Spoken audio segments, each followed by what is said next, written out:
નમસ્કાર દર્શક મિત્રો, હું નીતિન પટેલ. તમે જોઈ રહ્યા છો સમાચાર મેં આગે ન્યૂઝ. હવે જોઈએ આજના સમાચાર.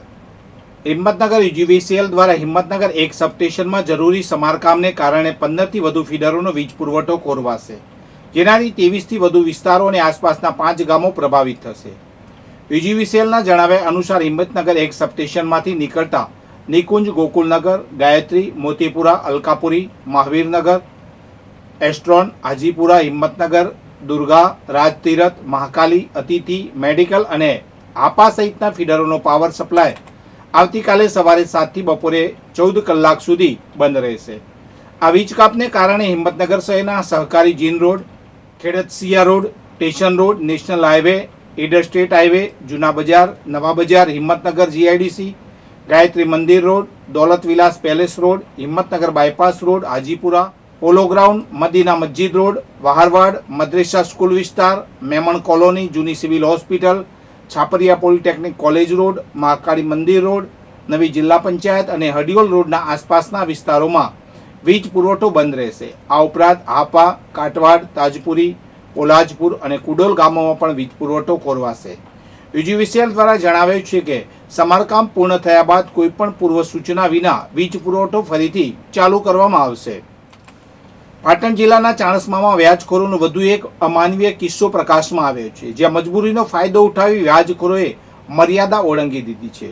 ફોટોગ્રાફીના વ્યવસાય સાથે સંકળાયેલ એક યુવકે પોતાના ભાઈના લગ્ન પ્રસંગે લીધેલા ₹4 લાખના બદલામાં વ્યાજખોરોને ₹14.49 લાખ જેવી મસમોટી રકમ ચૂકવી દીધી હોવા છતાં હજુ વધુ 3 લાખની પઠાણી ઉઘરાણી કરવામાં આવી રહી છે. માત્ર નાણાં જ નહીં, પરંતુ ફરિયાદીની કારમાંથી કોરા ચેક ચોરી લેવા અને ગાડીની આરસી બુક પડાવી લઈ જાનથી મારી નાખવાની ધમકી આપતા અંતે મામલો પોલીસ મથકે પહોંચ્યો છે. ચાણસ્મા પોલીસે આ મામલે ગુનો નોંધી તપાસનો ધમધમાટ તેજ કર્યો છે. કડીના એક પરિવારે અંધશ્રદ્ધા અને રૂઢિચુસ્ત માનવતાથી ઉપર ઉઠીને માનવતાની મહેક ફેલાવી છે. કડીના વતની સ્વ પ્રમીલાબેન જંતીલાલ સુખડિયાના અવસાન બાદ તેમના પરિવારે શોક બહાર આવીને એક અત્યંત પ્રેરણાદાયી નિર્ણય લીધો હતો. પરિવારે તેમના પાર્થિવ દેહને અંતિમ સંસ્કાર કરવાને બદલે તબીબી શિક્ષણના હેતુસર ભાગ્યોદય મેડિકલ કોલેજને અર્પણ કરી સમાજ સામે એક ઉત્તમ ઉદાહરણ પૂરું પાડ્યું છે. આ ઉમદા કાર્ય દ્વારા સુખડિયા પરિવારે માત્ર પોતાની માતાની અંતિમ વિદાયને યાદગાર નથી બનાવી, પરંતુ આવનાર પેઢીના ડોક્ટરો માટે પ્રાયોગિક જ્ઞાનના દ્વાર પણ ખોલ્યા છે. ભાગ્યોદય મેડિકલ કોલેજને પ્રાપ્ત થયેલું આ 10મું દેહદાન છે, જે તબીબી ક્ષેત્રે સંશોધન અને અભ્યાસ માટે માઇલસ્ટોન સાબિત થશે. મહેસાણા શહેરમાં ટ્રાફિકથી ધમધમતા સર્કિટ હાઉસ કટ પાસે એક મુખર અકસ્માતની ઘટના સામે આવી છે. મોઢેરા 4 રસ્તા તરફથી પૂર ઝડપે આવી રહેલા એક અજાણ્યા મોટર ચાલકે રોડ ક્રોસ કરી રહેલા 67 વર્ષીય નિવૃત્ત વૃદ્ધને જોરદાર ટક્કર મારી હતી. આ અકસ્માતના વૃદ્ધને માથા અને ખભાના ભાગે ગંભીર ઈજાઓ પહોંચતા તેઓ બેભાન થઈ ગયા હતા. અકસ્માત સર્જી ચાલક ફરાર થઈ ગયો હતો, જેની સામે મહેસાણા B ડિવિઝન પોલીસે ગુનો નોંધી તપાસના ચક્રો ગતિમાન કર્યા છે. બનાસકાંઠા જિલ્લાના નાગરિકો માટે પરિવહન ક્ષેત્રે એક નવા યુગની શરૂઆત થઈ છે. રાજ્ય સરકાર દ્વારા ડીસા અને સુરત વચ્ચે મુસાફરીની સુવિધા અને સુરક્ષાને ધ્યાને રાખીને અત્યાધુનિક હાઈટેક વોલ્વો બસ સેવાનું લોકાર્પણ કરવામાં આવ્યું છે. ડીસા બસ સ્ટેન્ડ ખાતેથી રાજ્યમંત્રી પ્રવીણ માળીએ આ સેવાનો પ્રારંભ કરાવીને જિલ્લાના વિકાસમાં વધુ એક સીમાચિહ્ન ઉમેર્યું છે.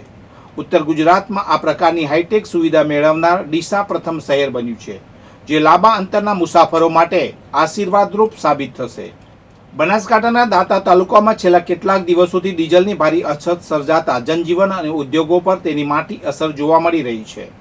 ખાસ કરીને ભેમાળ અને રતનપુર સ્થિત પેટ્રોલ પંપ પર ઈંધણ મેળવવા માટે વાહનોની 2 કિલોમીટર લાંબી લાઈનો લાગી છે.